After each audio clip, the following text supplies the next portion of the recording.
Já há alguns anos que várias companheiros aqui da Federação dos Trabalhadores na Agricultura do Rio Grande do Norte, da FETAP, enfim, outros companheiros da CONTAG, eu trabalhei alguns anos na CONTAG, tinham essa preocupação, que essas lutas fossem registradas. Então foi a partir de uma ideia do José Francisco da Silva, que dirigiu a CONTAG há muitos anos, que nós começamos a trabalhar isso, depois aqui junto com Sebastião Menezes, com José Rodrigues, né, que foi um dos pioneiros aqui no Rio Grande do Norte.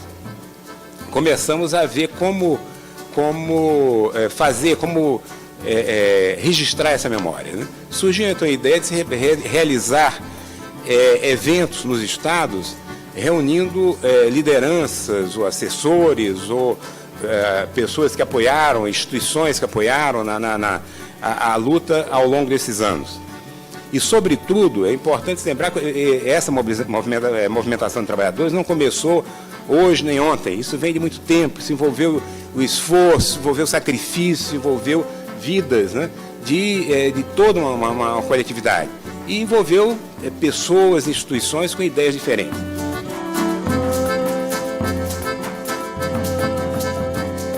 A luta pelo sindicato começou na década de 50. Não é? Tanto é que tem alguns sindicatos que nasceram nessa data, por exemplo, Barreiro, não é? Lajedo, Vitória de Santo Antão, Limoeiro, foram os primeiros sindicatos. Em 1960, 61, aí os padres que acompanhavam a gente, aí disse, agora a gente vai precisar da ajuda de vocês para fazer o trabalho de evangelização diferente. Que trabalho é esse, padre? É o trabalho de orientar os trabalhadores para se organizar. Aí chamava os trabalhadores dos engenhos, alguns já estavam na periferia, né? E começamos a fazer esse trabalho de orientação, entendeu? A estratégia era a gente rezar o terço, entendeu? Chamar o pessoal para rezar o terço. A estratégia que a igreja passou para nós era essa. Vocês não vão dizer que é reunião de sindicato para dar direito, essa coisa toda para os trabalhadores, não. Aí, o fato é souber, acaba no outro dia.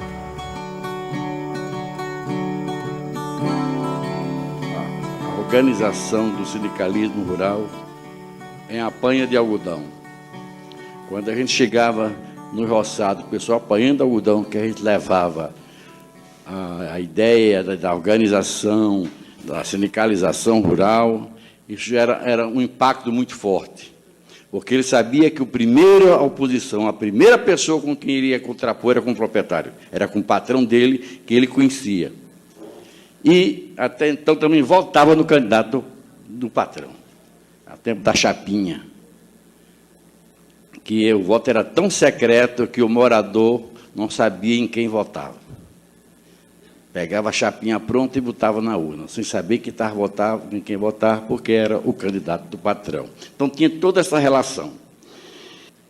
Quando a gente queria o primeiro sindicato, a associação, para pedir a carta sindical, para pedir a legalização do sindicato, isso levava um tempo, e a coisa ia acontecendo. O patrão botando para fora, porque não queria ele em coisa de comunista. E nós passamos a ser comunistas.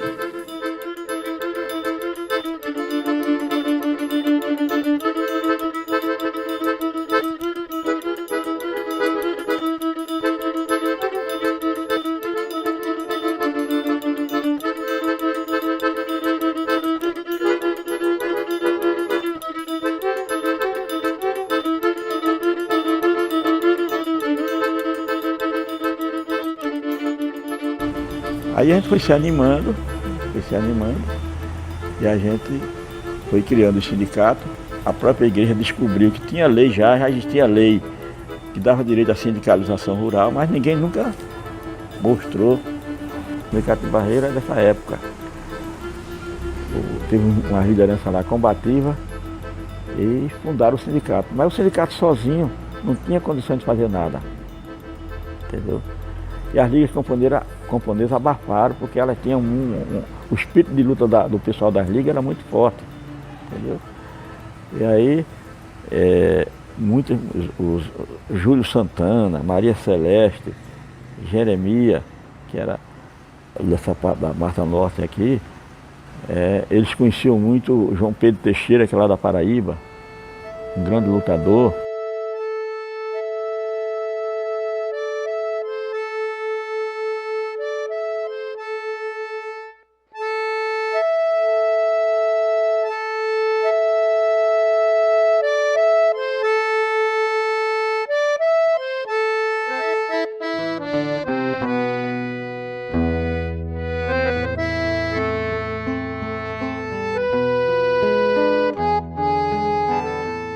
João Pedro começou uma luta mesmo de dia à noite.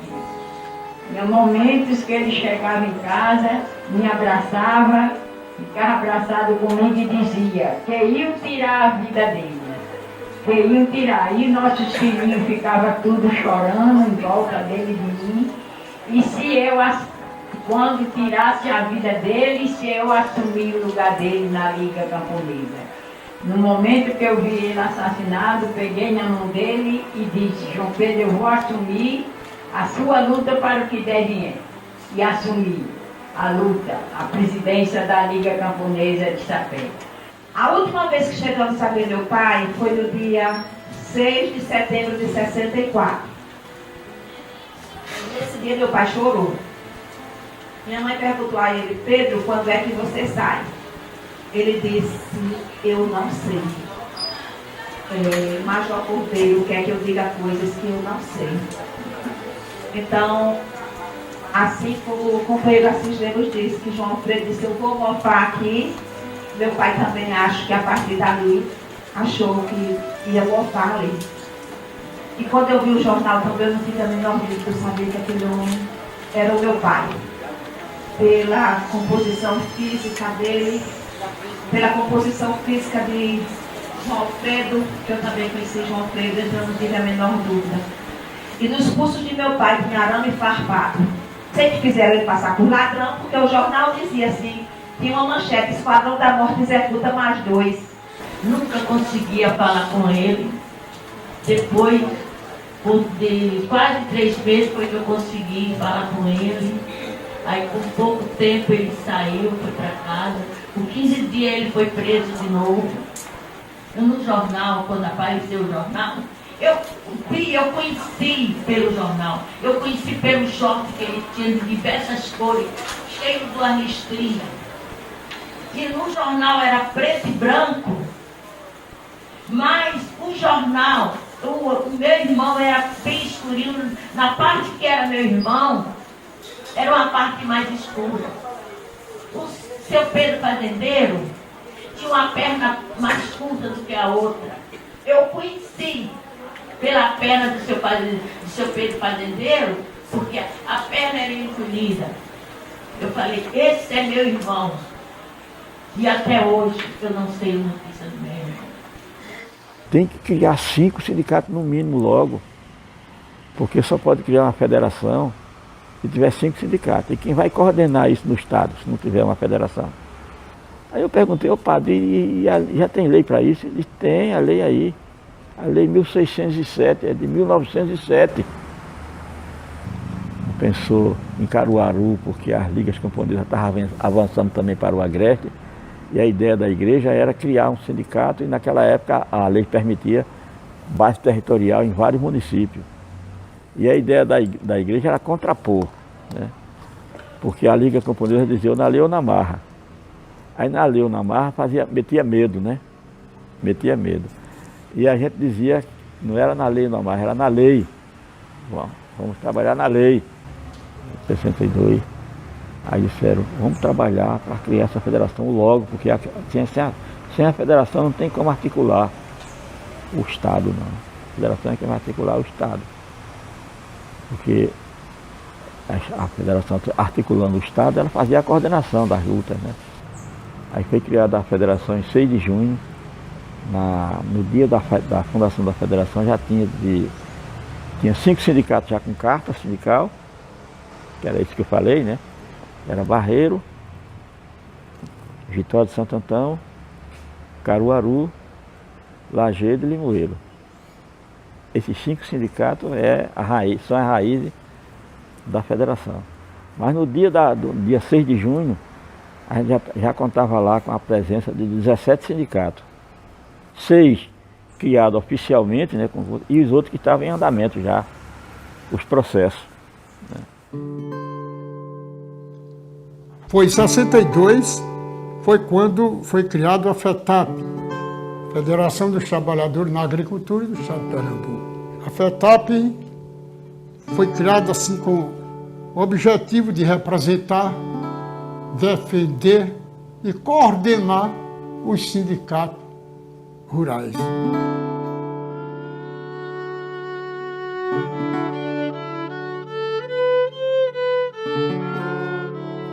Então, uma vez criada a FETAP, em 62, já em 63, a FETAP coordenou a maior greve até então aqui na Zona Canavieira do Estado de Pernambuco. Paralisamos toda a usina e engenho.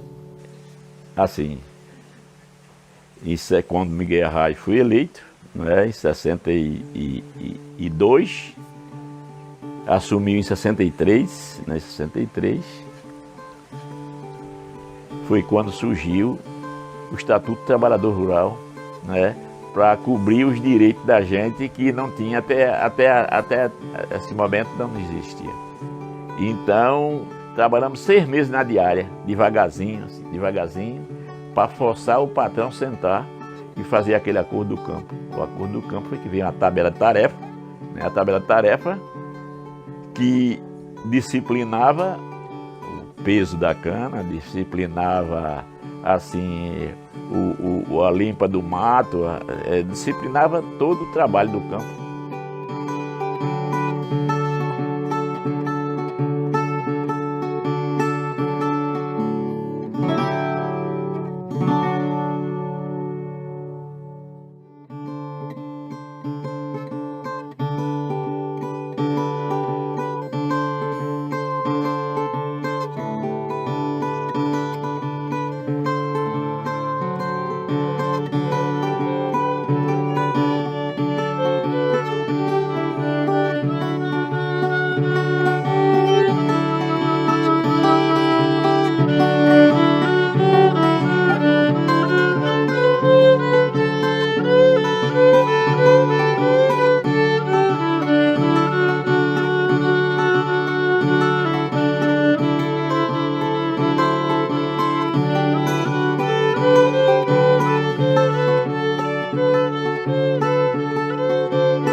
O golpe de 64 desestruturou os sindicatos e os trabalhadores também. Desapareceu muitos trabalhadores, principalmente aqueles diretores que tinham ligação com as ligas camponesas. Os que tinham ligação com a igreja foram mais protegidos. Aí todo mundo pergunta, e por que isso? A igreja era a favor do militarismo, era a favor dos usineiros. Por quê? Não, a igreja tinha uma estratégia de lutar pelo salário, também pela reforma agrária, mas era outros direitos, não era só a terra que a Liga Camponesa dizia reforma agrária na marra, né? A gente não usava essa expressão.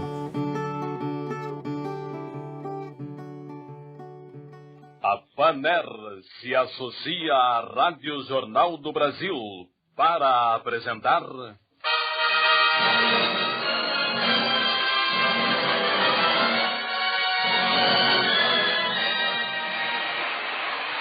Um milhão de pessoas saiu à rua para dar graças a Deus pela derrota do comunismo na Marcha da Família com Deus pela Liberdade.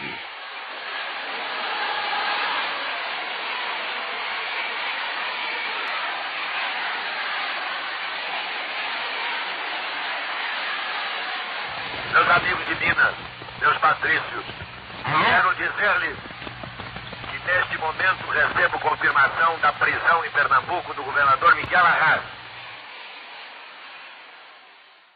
Muitos trabalhadores foram perseguidos, lá do Engenho Bela Rosa mesmo, de 12, que carregaram de meia-noite para 1h da manhã, ensacado, então só voltou 5. Dos 5, então só permaneceu 1 no engenho, e o resto se arribaram para não morrer.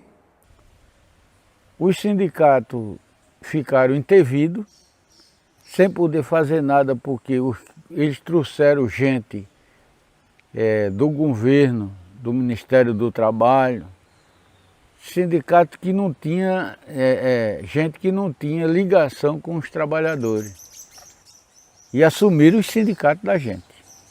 Só aqui na zona da Mata de Pernambuco já havia mais de 30 sindicatos e só 30 foram intervidos. A CONTAG também teve esse processo, a FETAP. Então isso enfraqueceu muito.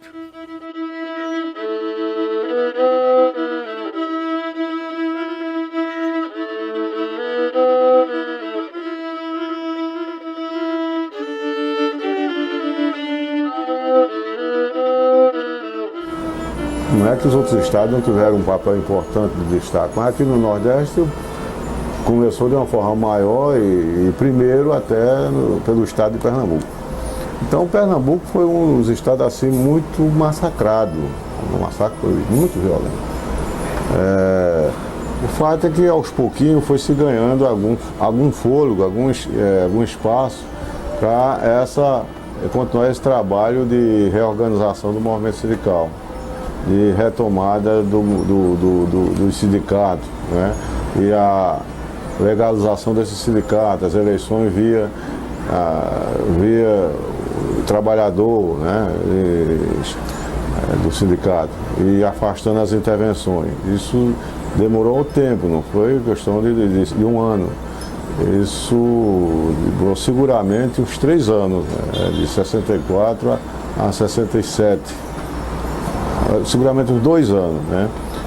Isso fez com que o movimento sindical fosse penetrando mais, fazendo seus cursos de capacitação sindical e retomando as direções sindicais, colocando o sindicato na mão dos trabalhadores. Esse processo, eu fiz parte dele ainda no sindicato e depois, em 66, eu fui eleito secretário da Federação, secretário-geral da Federação. Eu fui convidado pelo Euclide e nessa altura já tinha, nessa reorganização do movimento sindical, já tinha um companheiro de Palmares, que é um camponês, Sebastião.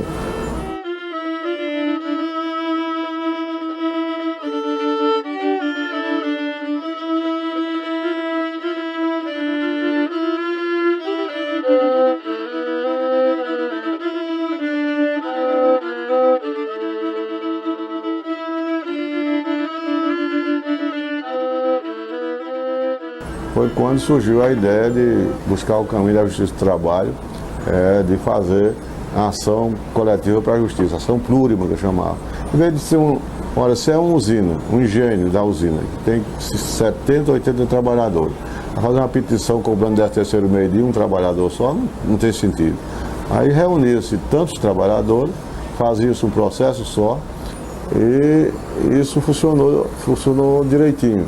Aí começou-se a abarrotar a Justiça do Trabalho de processo, ação plurima, entendeu? E era um direito líquido e certo. Estava ali, o 13º mês não foi pago, as férias não foram pagas, diferença de salário, isso a Justiça não tinha como se negar a conceder esse direito. Agora, isso ajudou depois a gente conseguir ampliar a estrutura da Justiça do Trabalho. Mas aí você ampliou, quase que dobrou a quantidade de juntas. Engraçado, isso aconteceu muito mais na região canaveira do que na cidade. Então foi um período assim muito exigente e haja treinamento, quer dizer, pegava o direito trabalhista, Estatuto do Trabalhador Rural, Pegava a luta da lei, a garantia do sítio também. Isso vai normalmente criando um pouco mais de ânimo nos trabalhadores, entendeu?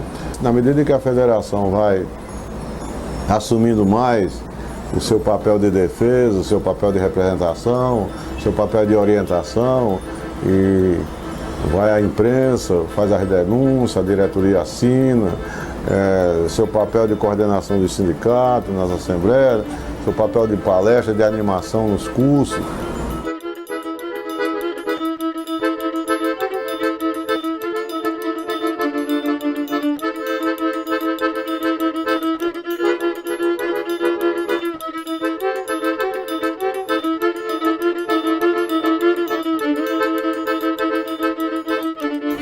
A princípio eu não acreditava nisso, porque eu era secretário da federação, não era presidente. Eu já era vice-presidente da Contag. E terminou a gente aceitando a ideia de candidatura para a Contag. Claro que apoiado, assumido pelos companheiros que estavam colocando o meu nome. A partir dessa experiência de retomada da organização sindical de Pernambuco, a partir dessa motivação também dos companheiros do Rio Grande do Norte, que tinham um trabalho decente lá no Rio Grande do Norte, lá no Ceará também tinha companheiros bons, lá no Ceará, que não estava na federação, mas tinha companheiros bons, Paraíba, e Rio de Janeiro já estava com a gente, os 6 que já estavam com a gente.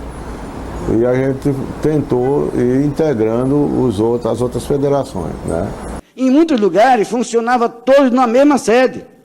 A sede da Federação dos Trabalhadores, aqui, funcionava a Federação dos Trabalhadores Rurais, a Federação dos Pequenos Proprietários e a Federação em Construção, a dos Agricultores na Agricultura e Semilar. Agora, quem eram essas figuras? Eram os mesmos, praticamente, né?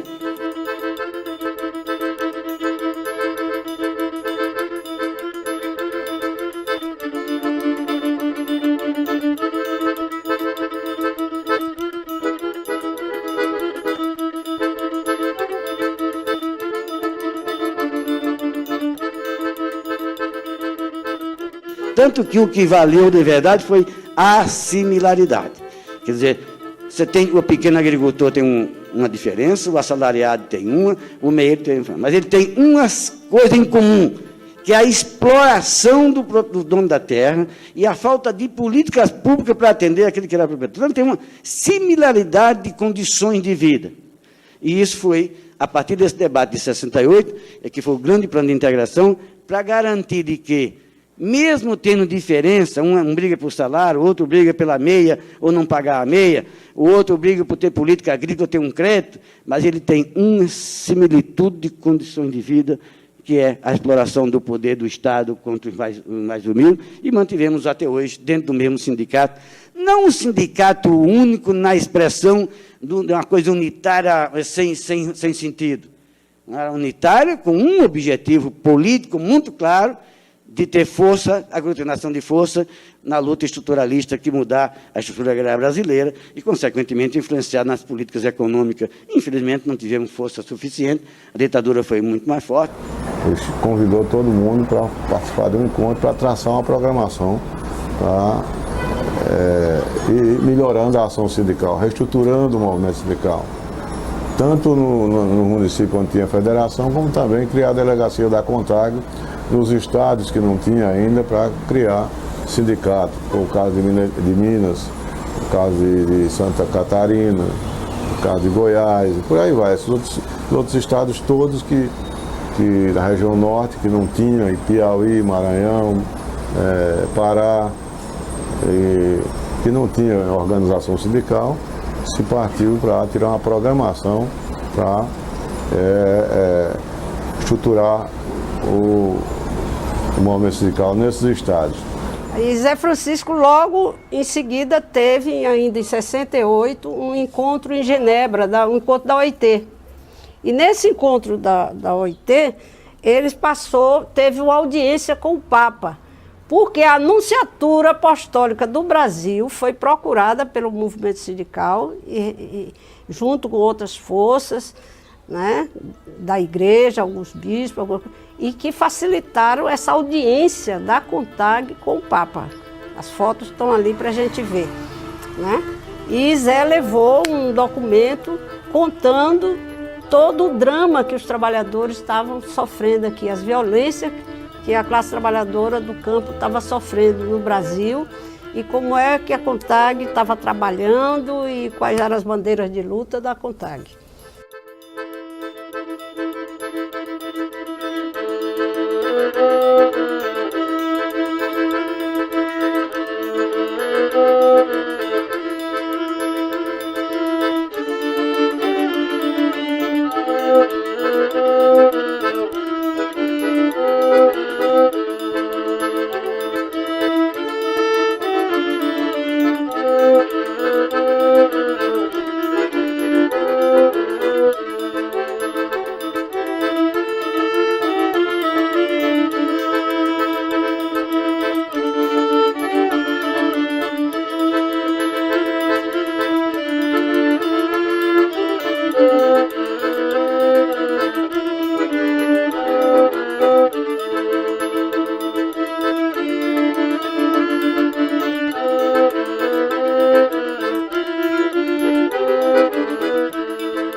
A maior impulso do movimento sindical saiu de uma animação que a gente veio de volta avaliando quando a gente saiu do terceiro congresso da CONTAG realizado em Brasília.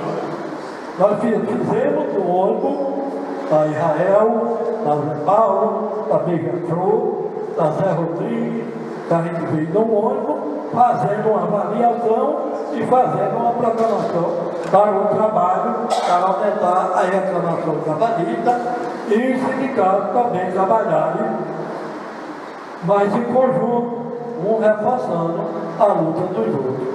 E com isso, a gente tem um grupo de 6 sindicatos que aqui na frente, que foram os que se reuniram, fomos puxando outros, fomos chegando outros, e chegou a campanha salarial de 79.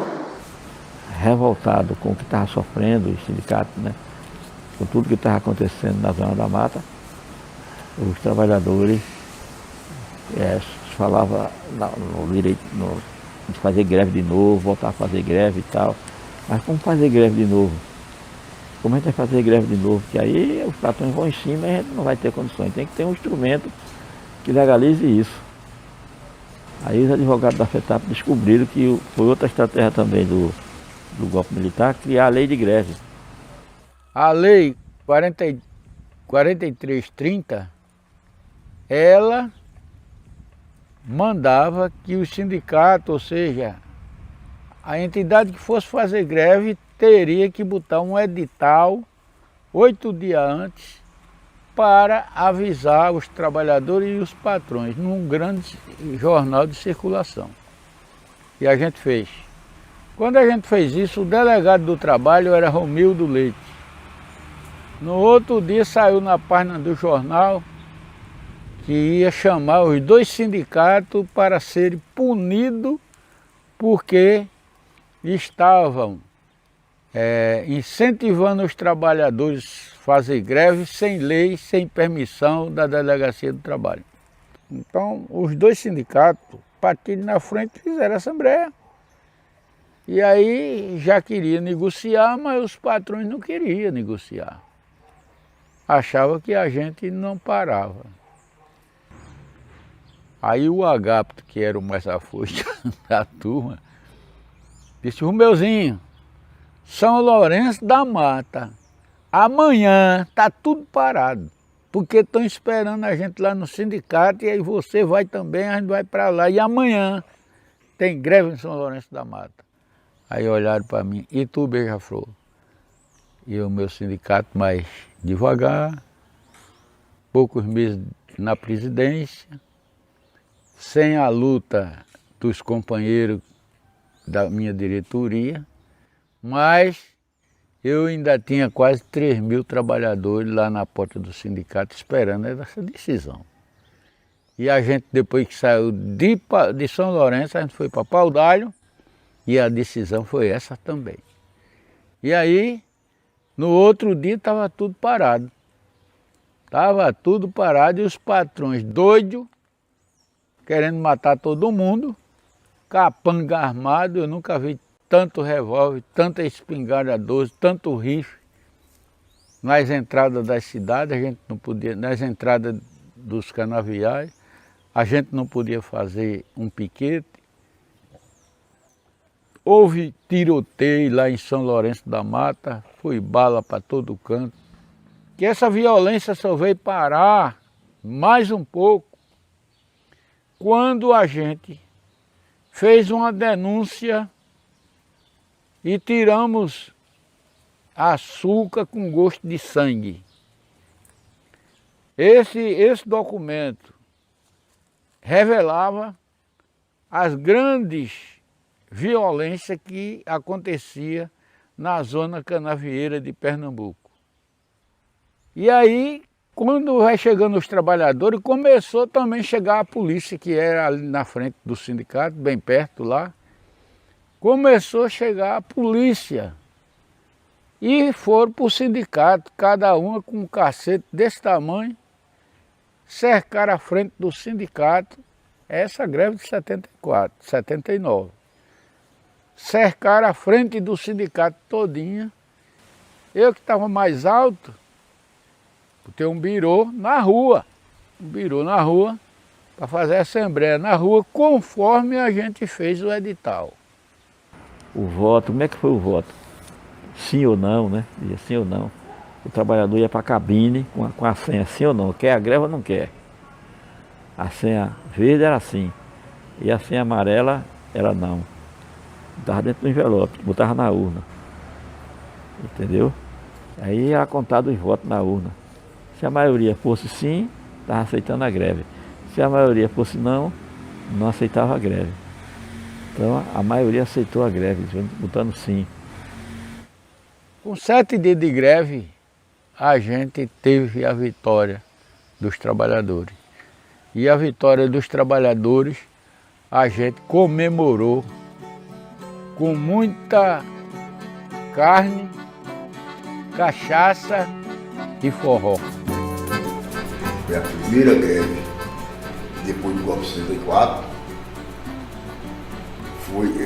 que houve no campo, foi essa primeira greve no campo, 79. E a segunda greve no país. Que a primeira, antes de nós, só quem fez foi o metalúrgico de São Paulo. E em 79 fizemos nós, em Pernambuco, que é a segunda greve do país, e a primeira no meio rural.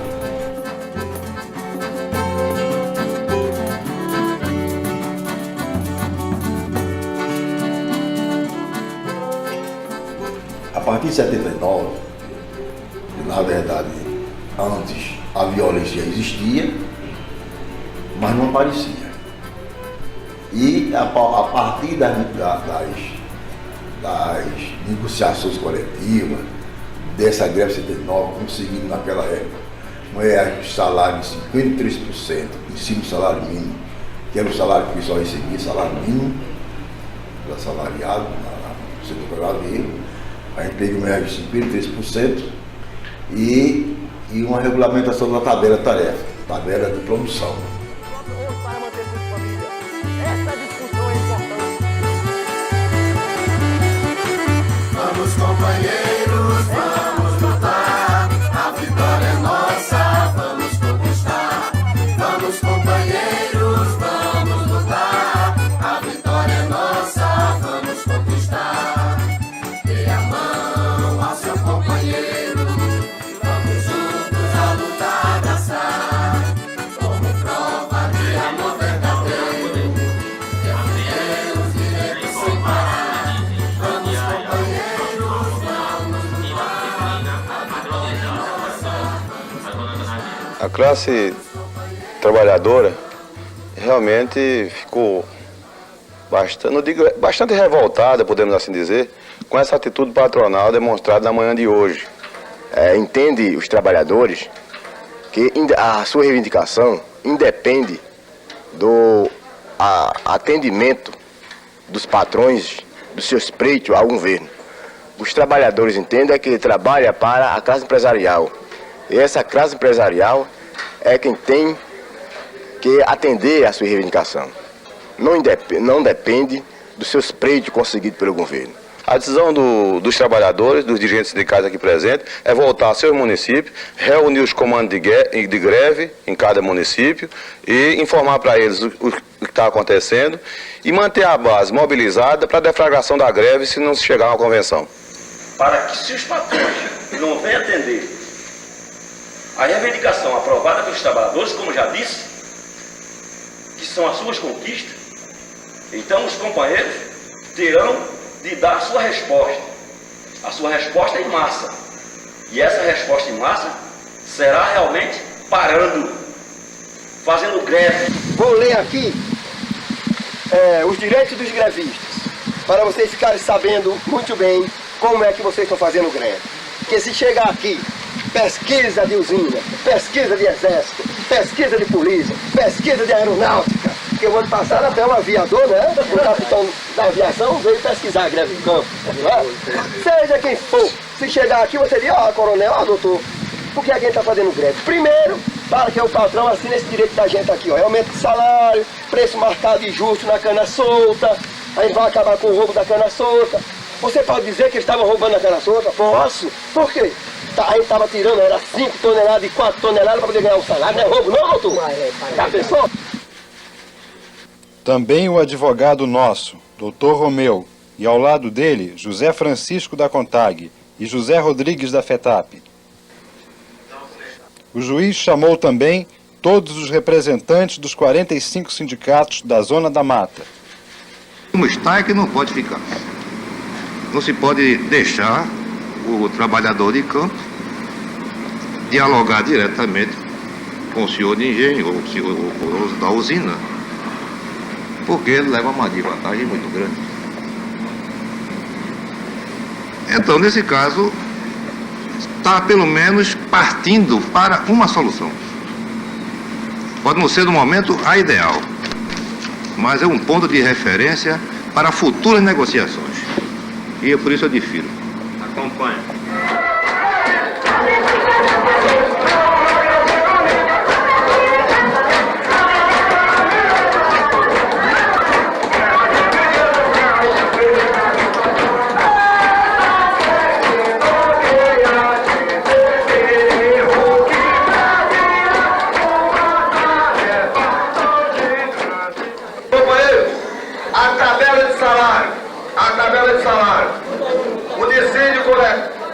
O dissídio coletivo conseguido com a greve de 82. Quer dizer, a tabela do nosso dissídio conseguido com a nossa greve. O salário mensal, companheiro, o salário por mês vai ser de 28.243 cruzeiros e 15 centavos. E o preço a partir da nossa luta, o preço é o preço da nossa vitória, porque fomos nós, unidos, trabalhadores do Estado de Pernambuco, que conquistaram.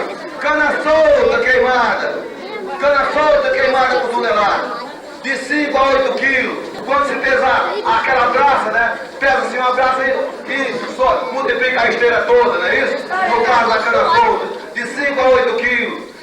Vai ser. Ela é 471 cruzeiros e 30 centavos a tonelada. E os conflitos se acirraram, né? Pelo sertão, pela mata, pelo agreste. E essa área da fazenda Tabu de Surubim foi a primeira do nosso agreste a ser desapropriada à base de muita resistência, de muita perseguição, de muita mobilização, de muito medo, de muito terror. Os políticos todos contra a gente, né? Tivemos apoio da Igreja Católica na época e foi isso a luta pela terra. Mas a violência dos trabalhadores, dos agricultores familiares do estado de Pernambuco, ela sempre foi muito acirrada, desde o início do movimento sindical, que matava mesmo, né, que matava lideranças, né, como já citei, só daqui do Polo de Surubim, eu cito 4 lideranças. Miguel Farias, presidente do Sindicato de Surubim, Antônio Eleutério, que também era uma outra área de conflito de Cruzeiro da Caiana, que assassinaram, Vanduí, aqui bem vizinho a gente, aqui de Aliança, e Deocláudio Pereira, do município de Passira, Polo de Surubim.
Dizem que o dia 13 não é data verdadeira pra transmitir o azar, canto mar de agoreira.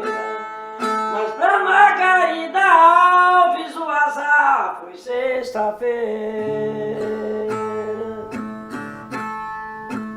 De 6 para as 7 horas da sua casa modesta, ouviu chamar lá na porta, ela é educada e honesta.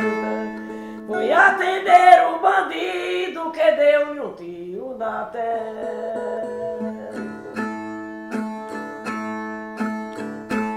Quando chegou esse dia, né, fatídico na minha vida, ela tinha chegado justamente de Guarabira, né, de uma reunião com os trabalhadores, e eram umas 6 horas da tarde, mais ou menos. Eu estava na rua brincando, né, e de repente ouvi aquele estampido, aquele tiro, né, e automaticamente eu olhei em direção à minha casa e vi algumas pessoas correndo em direção à minha casa, lá em Alagoa Grande, né. Quando eu cheguei na casa, a primeira coisa que eu vi foi muito sangue, né, na frente da casa, a porta fechada, a janela, e eu comecei a chamar pelo meu pai, né? E meu pai, sem querer abrir, obviamente com medo também de ser assassinado, né?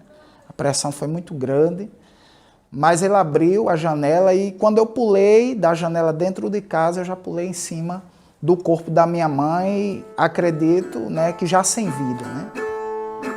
Triste hora de agonia no sindicato rural. No sindicato rural era grande ajuntamento. Uns choravam, outros cantavam, era grande o sofrimento. Esperando o corpo dela para o sepultamento.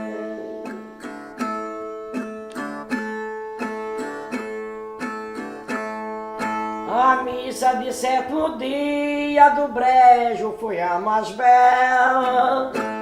O altar composto de padre, catiçais e vela. Mais de 5.000 pessoas fazendo preces pra ela.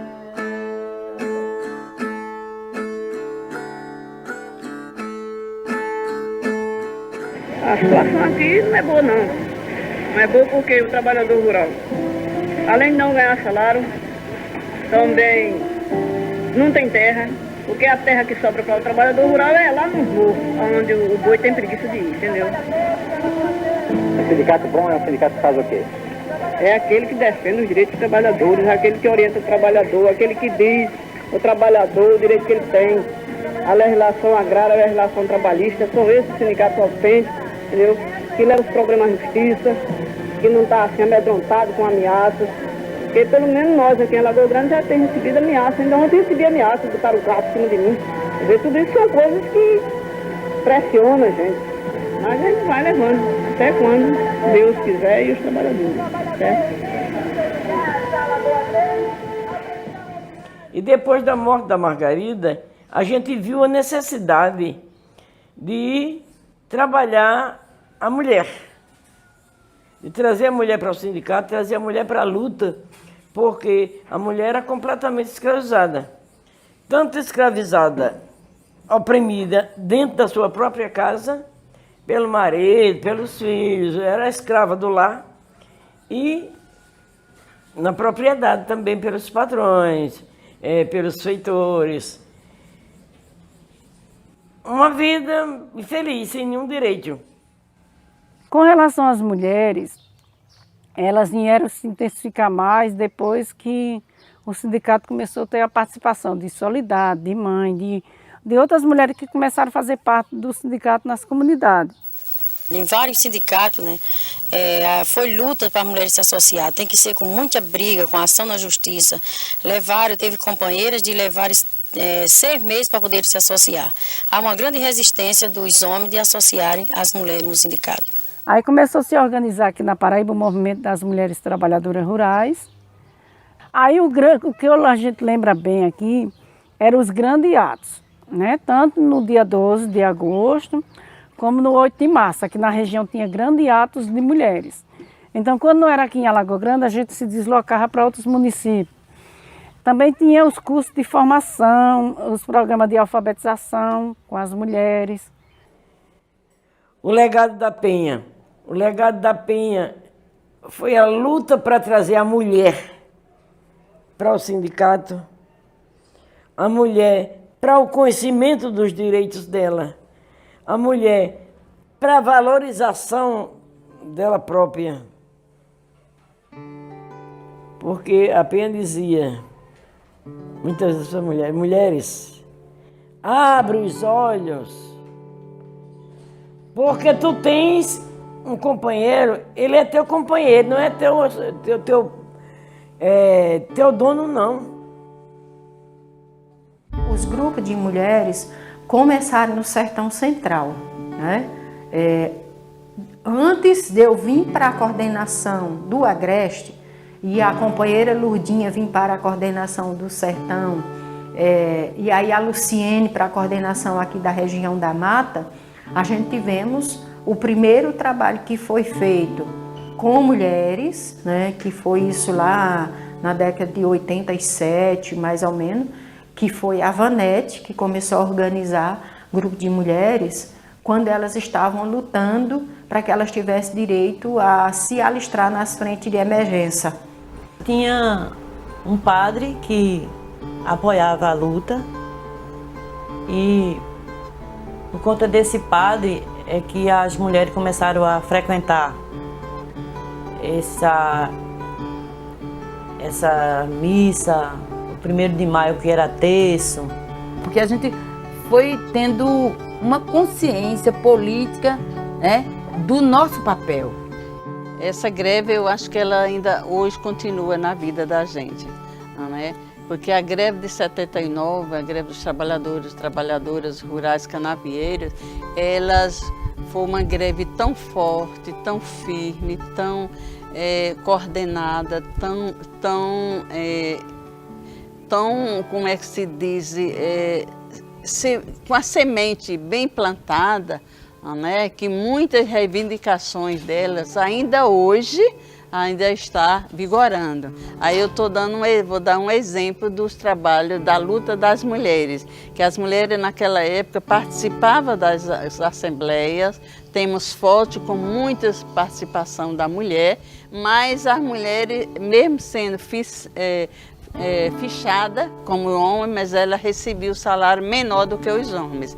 E nós, com essa luta, as nossas reivindicações, nós começamos a organizar as mulheres dentro do sindicato, e os diretores e diretoras né, junto com a presidência da FETAP, né, que é quem é o coordenador geral, junto com a CONTAG, e as mulheres fizemos documento reivindicando para as mulheres, né, também receber o mesmo salário do homem, né, trabalho igual, salário igual, né, e isso foi muito importante. E também o trabalho que naquela época nós temos registro de muitas crianças deixavam de estudar e para ir para o trabalho, não é?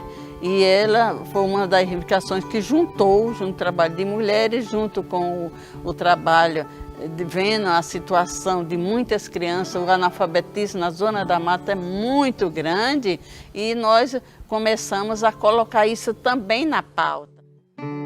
Quando a gente começou muito assim, no silencioso. A gente queria mais organizar as mulheres para elas irem para participar do sindicato, ser sócia do sindicato, né? Aí a gente começou a fazer uma discussão maior, porque aí a gente não queria só ser sócia do sindicato, a gente queria estar na direção, a gente queria ter esse poder de dominação da fala. Então a gente passou, né, por tudo isso, para que hoje as mulheres cheguem e digam, você vai para negociar campanha salarial, a gente também vai. Você vai estar na mesa de negociação, os diretores homens, as mulheres também têm que estar lá.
A vitória é nossa, vamos conquistar. Viva nossos companheiros de sindicato!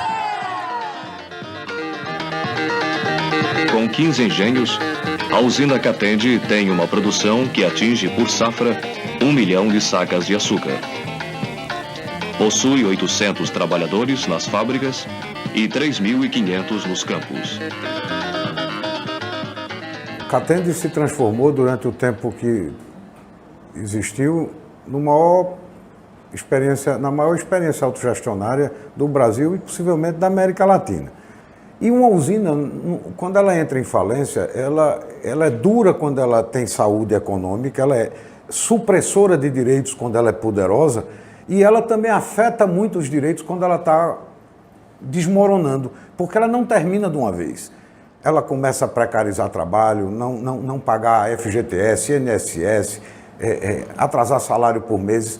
Esse foi o quadro na década de 90 em várias usinas e particularmente na usina Catende. E ela estava numa decadência extrema em 90 e em 93 ela demitiu de uma vez só 2.500 trabalhadores. E eu acho que eu pude contribuir nisso, que eu comecei a introduzir esse debate, conversar com a gente na FETAP e junto com o doutor Arraes. Só, olha, o único caminho é pedir falência judicial.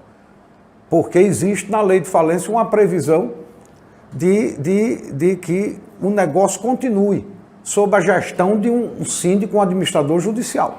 Então, em 95, os trabalhadores pediram, 2.300 trabalhadores pediram, eu fui advogado deles, essa falência. 5 dias depois, o Banco do Brasil e o governo do Estado, numa petição conjunta, diziam ao juiz que concordava, então o juiz decretou. E aí nós começamos a criar esse espaço de autogestão, porque a usina devia muito aos trabalhadores, não podia pagar mesmo na justiça. Ainda tinha que anular as fraudes, coisa que ia demorar. Então nós começamos todos ali, os trabalhadores, era até muito bonito ver, porque como eu disse, eram quase 50 engenhos, quase 50 comunidades. Ela tinha uma geração de renda muito importante para aquelas pessoas. Era uma cooperativa que tinha 4.000 famílias. Hoje, poder andar no assentamento, olhar a área que hoje é da agricultura familiar e saber que tudo aquilo era tomado por cana, né, é um outro sentimento.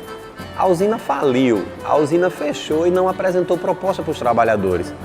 Quem nasceu e se criou na palha da cana, numa região canavieira, onde na época não tinha indústria, não tinha um mercado de trabalho disponível para as pessoas poderem disputar um emprego de alguma outra forma, foi fundamental esse processo de transição para manter o homem e a mulher na terra. Porque esse povo que vivia no sítio continuou vivendo na roça, de um formato diferente, hoje como proprietário, né, tendo seus 7 hectares de terra, 10 hectares de terra, produzindo lavoura, né, tendo sua casa para morar com suas famílias, ver os netos hoje, que inclusive que são fruto dessa terra, né, dessa luta, é muito gratificante. Quando o papai partiu, por coincidência era no pleito eleitoral do sindicato. E ele tinha uma visão de que eu era um dos filhos dele que deveria continuar essa história.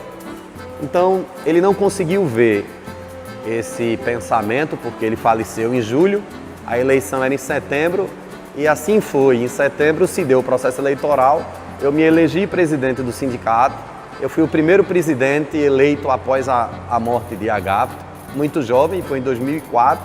Em 2005 teve uma greve. Aí eu participei da greve de 2005 como diretor-presidente do Sindicato de São Lourenço. E foi muito difícil fazer essa greve, porque a gente já não tinha mais os engenhos com moradores, as usinas já tinham mudado o seu perfil, né, de produção, já tinha tirado os trabalhadores que antes moravam no engenho para a periferia da cidade e nem tinha mais os delegados de base. Então eu não tinha, junto com o Nóbrega, que na época a gente dividiu a diretoria do sindicato, a gente não tinha os delegados de base para dar o comando como a Agapto fazia. E poder encontrar esses trabalhadores de madrugada, indo nos pontos de ônibus, de onde eles iam partir para poder liderar essa greve, foi muito difícil. Para mim foi muito difícil. Primeiro eu estava chegando no sindicato, eu nem imaginava o que era isso. Né? Inclusive, na minha sala tinha um retrato do meu pai, igual ao que tem aqui no auditório. Eu olhei para a imagem do meu pai e disse: mas pai, que herança que você me deixou, viu? A gente está com necessidade de fazer um trabalho melhor com a juventude. A gente está vendo, coisa passar, a gente está vendo o trabalho que a gente fez no passado, mesmo da terra. A gente está vendo os velhos que são aposentados querendo desistir da terra e troca por uma casa na rua. E se trabalha a família, incentivar para justamente não perder aquilo que a gente adquiriu, não é? Que é o pedacinho da terra, né? E é aí que a família assumir essa responsabilidade. Então, eu acho que a juventude precisa realmente de compreender esse processo todinho. Agora, o movimento sindical tem necessidade de contar a história, de contar essa história para os jovens, né? Para chegar até aqui, o sofrimento que tivemos, para chegar até aqui com aqueles que já estão aposentados hoje, não é?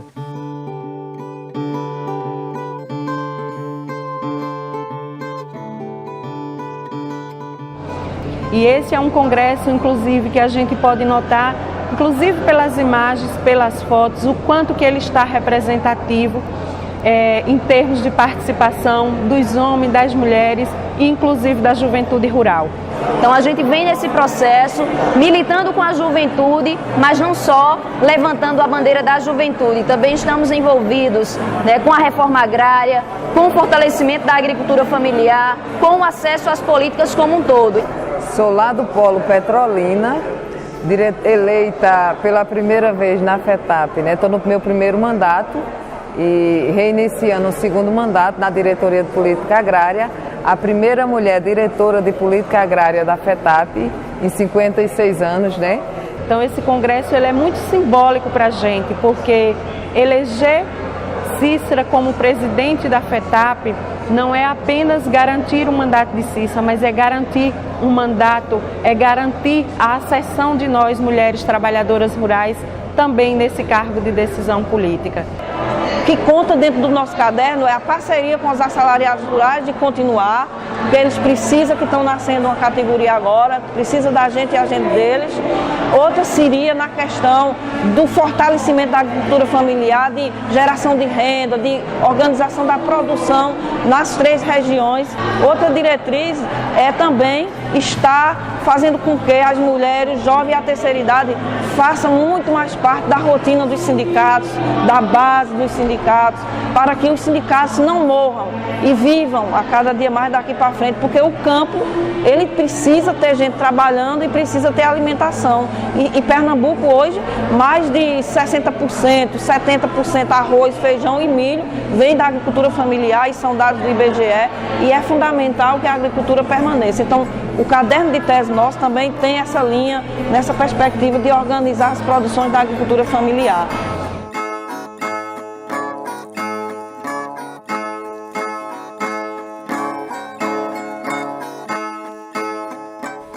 A formação é semente santa. Nas pessoas, ela é plantada. Mas se não for bem tratada, definha e não se levanta. Quem cultiva essa planta,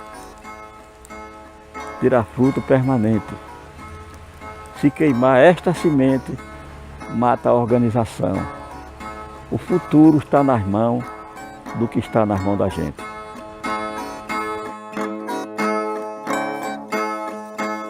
Faça dessa casa um museu em memória da sua mãe, meu filho. Foi um pedido do meu pai. Aí isso entrou como uma flecha. Aí fui quase que desesperadamente ao prefeito na época, né? E ele comprou, ele disse: Arimatea, nós vamos avaliar a casa e nós vamos comprar. O município vai comprar e ela vai ser patrimônio histórico de Alagoa Grande. E hoje essa casa, né, é patrimônio histórico de Alagoa Grande, mantida pela prefeitura, e é um museu. E essa história aí me emociona muito, porque eu realizei um desejo do meu pai, né? E hoje ela é um dos museus mais visitados de Alagoa Grande. O outro é o de Jacques do Pandeiro, que é lá também, né? E a gente começou com uma casa lá na comunidade, que antes era denominado o nome Memorial João Pedro Teixeira, que foi dado esse nome devido aos camponeses em homenagem a João Pedro, que na época era quem tinha protagonizado, né, na memória do povo essa luta. E aí, ao decorrer dos anos, né, a Comissão Pastoral da Terra, na pessoa de Padre Hermínio, de Irmã Tone e os companheiros, né, camponeses e camponesas que lutavam pela terra, iniciaram uma busca de outras pessoas que também tinham lutado e tinham protagonizado esse movimento, né? Em 2006, iniciou-se um trabalho para registrar essa organização, né, no cartório, para formalizar uma ONG, que aí foi conhecida como Memorial das Ligas Camponesas, porque se entendia que não era apenas João Pedro, foi o processo das ligas. A menina desenvolveu um seminário em Carpina e me chamou para fazer uma palestra sobre o sindicalismo rural.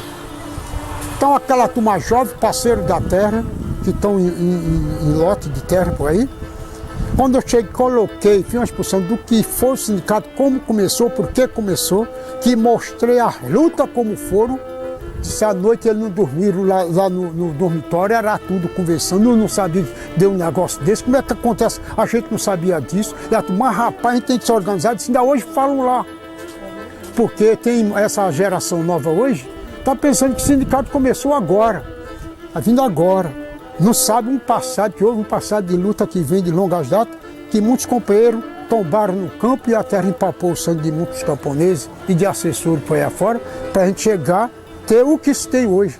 E se a gente não continuar organizando nas bases, fazendo sindicalismo miudinho nas bases, vai chegar um tempo, acabou que foi a semente foi plantada e não tem mais plantação nenhuma.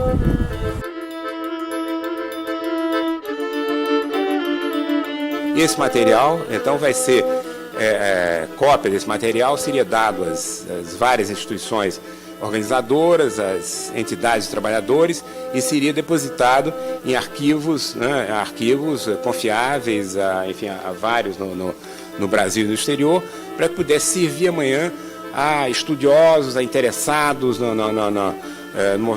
na história do movimento sindical, aos próprios trabalhadores e principalmente aos trabalhadores e das suas organizações, porque para terem uma ideia do que tem sido essa luta, né? Falamos das nossas lutas e das nossas dificuldades, das conquistas obtidas, mudando a realidade, e do caminho percorrido na luta por liberdade. Vimos o papel da pesquisa no sentido de conhecer e assim poder contribuir para a sociedade saber o padecimento da categoria para poder sobreviver.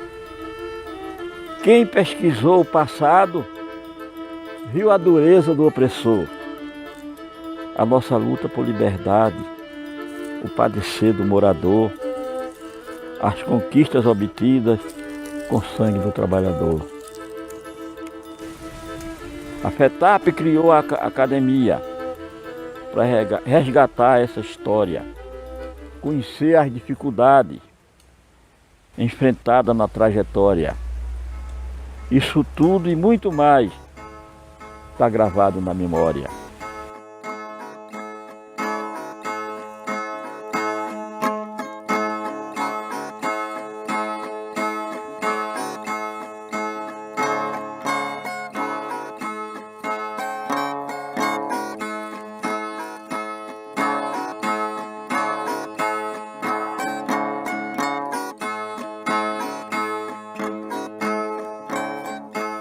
Parabéns, pesquisadores, pelo trabalho realizado.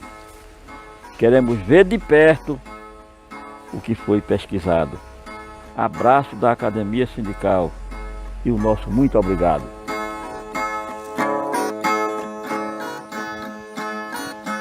No campo tem panelada de mão de vaca e pirão, cabidela de capão, carne de bode buchado.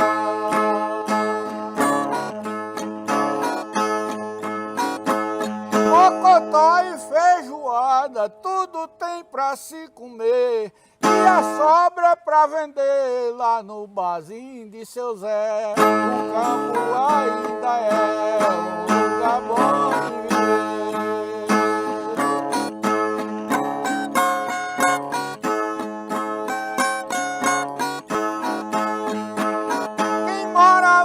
Cidade, de tudo tem que comprar. Se for pedir, ninguém dá nenhum pão por caridade, nem um pão, nem a metade. Você não tem pra comer, porque tudo é pra vender e fica lá sem ter café. O campo ainda é um lugar bom de viver.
hoje não são mais as do passado.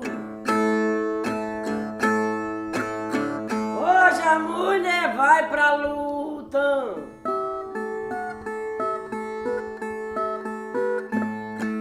Seu plano é bem controlado. Não fica mais oprimida com o machão ao seu lado.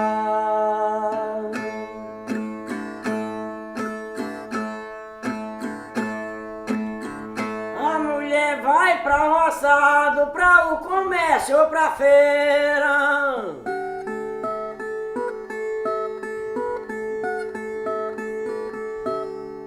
Seja médico ou engenheira, advogado ou parteira,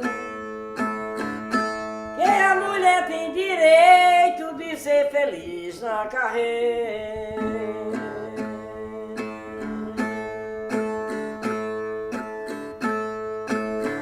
Seja a mulher merendeira ou a mulher professora, advogado ou juiz, ou mulher trabalhadora, tem que lutar para não ter a vida sofredora.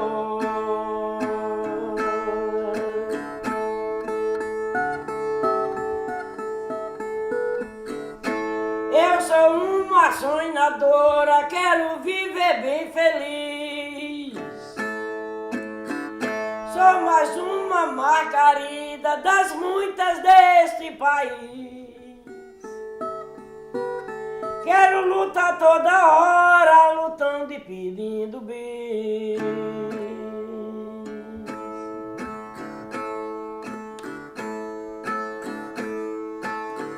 Eu quero viver feliz durante a vida, render, lutar de cabeça erguida, se abrir a boca e dizer: sou mais uma Margarida que preciso de viver.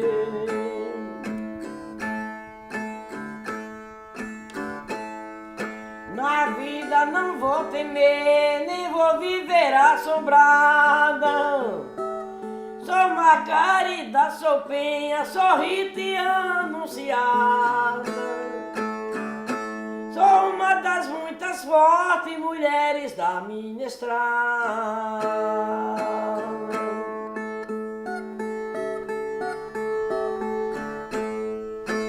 Esta vida é consagrada, pode falar quem quiser. Eu não ligo pra o que diz, no verdadeiro mistério. Se o meu nome é Maria, e me forte eu sou mulher.